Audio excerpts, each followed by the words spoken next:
Hey guys, in this section we're going to talk about jQuery and how to implement it, how to manipulate certain elements in the DOM. We'll talk about events and a couple other things. So the first thing we need to do is go to jQuery.com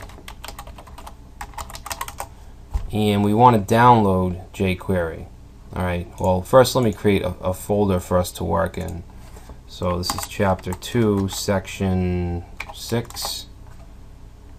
Alright, so I'm going to just click on the giant download jQuery button, and we can download either jQuery 1 or 2. I've been sticking with 1, so I'm going to download. We can download the compressed version or the uncompressed version for development. Basically what this means is compressed is the code's all squished together, there's no comments, it's basically unreadable, while the uncompressed version is well commented and you can actually kind of read it a little. We don't need to read it, so we're just going to get the compressed version, which is this, which just looks like a bunch of gibberish, but we're gonna copy all this. And in our folder I'm going to create a new file and I'm going to call it jQuery.js, and open that up and just paste in all that code and save it, and then we can close that and we never have to look at it again. So now what we want to do is create our HTML file.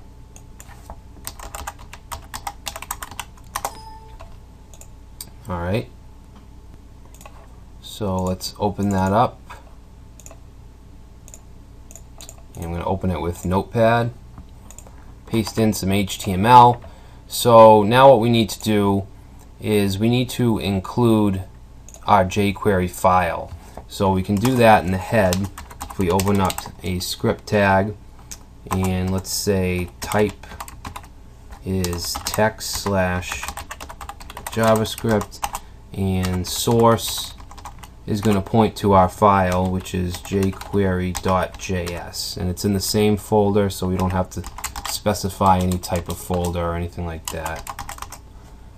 Alright, so now jQuery is included so we can use it. So what I'm going to do here is I'm going to create a heading, an H1 heading, and under that I'm going to open up some script tags. And when you're using jQuery, it is JavaScript, so it has to be in script tags unless it's in an external file. Now to grab an object from the DOM, we need to use the jQuery object, which is a $sign followed by some parentheses, and in here is where we want to put whatever it is we want to grab or select.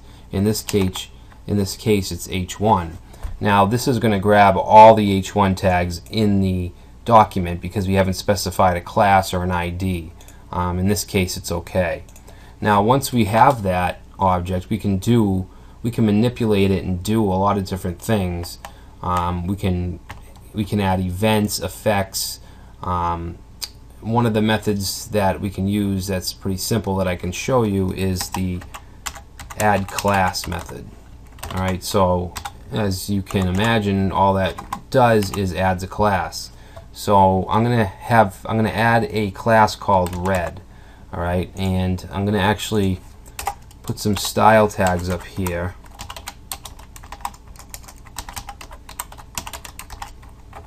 And we're going to give it a class called red, and that is going to we're going to say color red. So it's just going to turn whatever text it is red.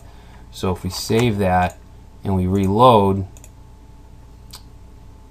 I'm sorry, I don't think that's the right file.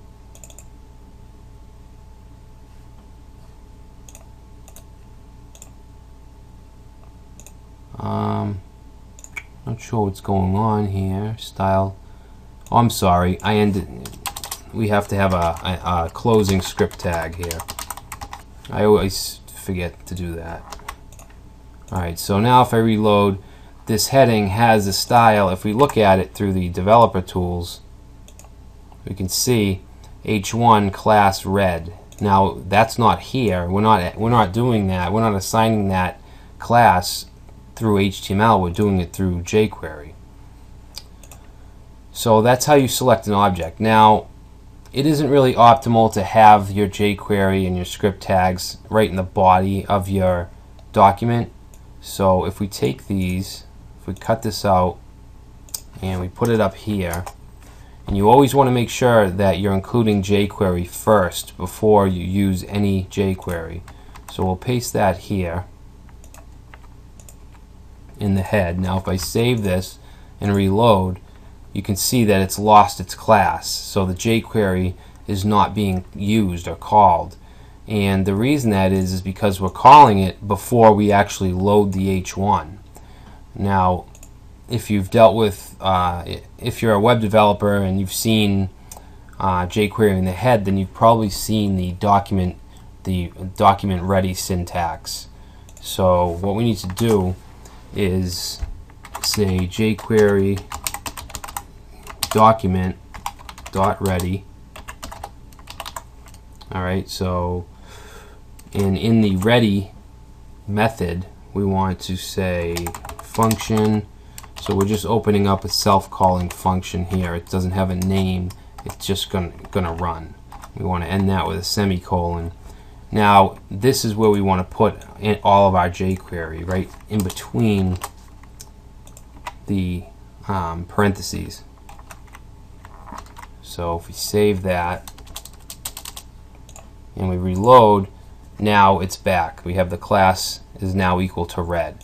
So just remember this syntax. If possible, make it a snippet in your editor just so you can just paste it right in, because if you don't have this and you have your script tags before what you're actually taking and manipulating, and it's not going to work. So let's do something else besides add a class. Let's take this h1 and let's change the content with the .html method. So now let's say this heading is from jQuery. So if we save that, reload, this heading is from jQuery. So the .html method or action, whatever you want to call it, it works like inner HTML in JavaScript, which we've used in the past sections. It just changes the content in those tags. Now if I create another h1, we'll say here's another heading, and save that, and we reload, we also get this heading is from jQuery, because here we are grabbing all of the h1 tags in the document. Now if we want to single out one of these, we can add, let's say add a class of my class. So if we want to only change this one, we can go back to this selector or this element and just say dot my class. So now it's only going to grab the h1 tag with my class. So if we save that and reload, you can see that the one without the class is back to its original text. So let's look at some events. If we go to our browser, let's just go to jQuery.com. I'm just going to type in jQuery events. I'm not sure the exact URL. api.jQuery.com/category/events. And there's just loads of events. We have a lot of the events that we've seen with standard JavaScript. We have blur, click, change, and then we have double click, different kinds of position type of events. The mouse position relative to the left edge to the top edge. Let's see. We have our focus and blur. We've seen those. Focus in, focus out, hover, just loads of events that we can use for different kinds of animations and manipulations. So let's use something simple. Let's just use the click event. And if we click on click, we can see it gives us the syntax, it gives us the definition, and also shows us some examples. So all we need is the selector or whatever we're targeting, and do .click, and then inside that we want to open up a function, a self-calling function, and then in that function is what we want to do when it's clicked. So what I'm going to do here is just clear everything out. I'm going to leave the document.ready, and what I want to do is create a button, and the button will say change text, and then below that I'm going to create an H1 that says this is the text to change. Okay, so if we save that and take a look, we just have a button and then we have some text in H1. So what I want to do is make it so that when we click this we can actually change this text.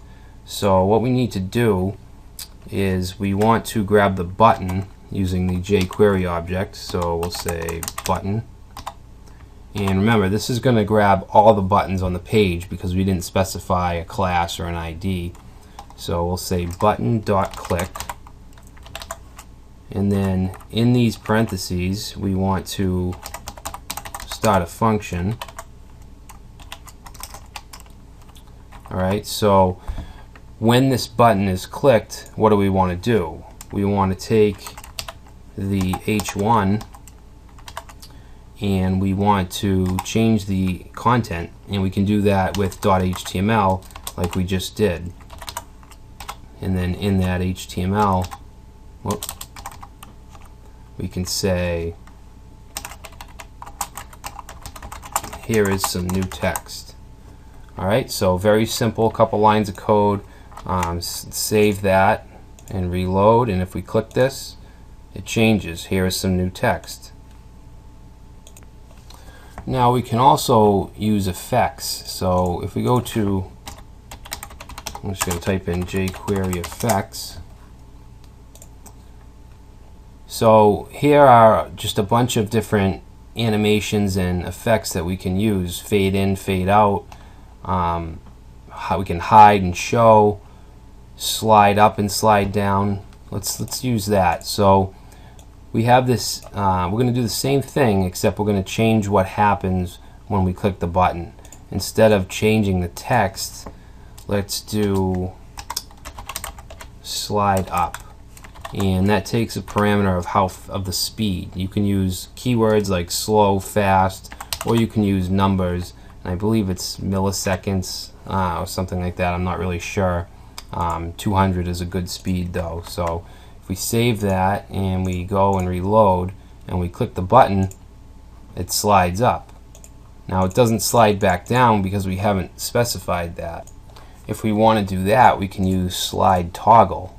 So if we change this here to slide toggle, let's reload, and we can have it go up and down. So you can see this is the building block for those great sliders and slideshows and tabs that you see on different websites. And we can also do what's called chaining. We can just keep chaining different things. So let's say .html, we'll change this again, we'll say change text. So we're just chaining on here. We're taking the H1 tag, we're changing the HTML, and then we're toggling the slide. So let's save that, and you can see it changed and it's slide toggling. So there's just a lot of different things. I'd really suggest that you go to api.jquery.com and just check out all the different effects and events and manipulation. It's really helpful. There's a lot of great documentation. So that's it for now, and in the next section we're going to do our project, which will include pretty much everything we've gone through in this chapter. We'll include JavaScript for form validation, and we'll also use some jQuery effects. So I will see you in that section.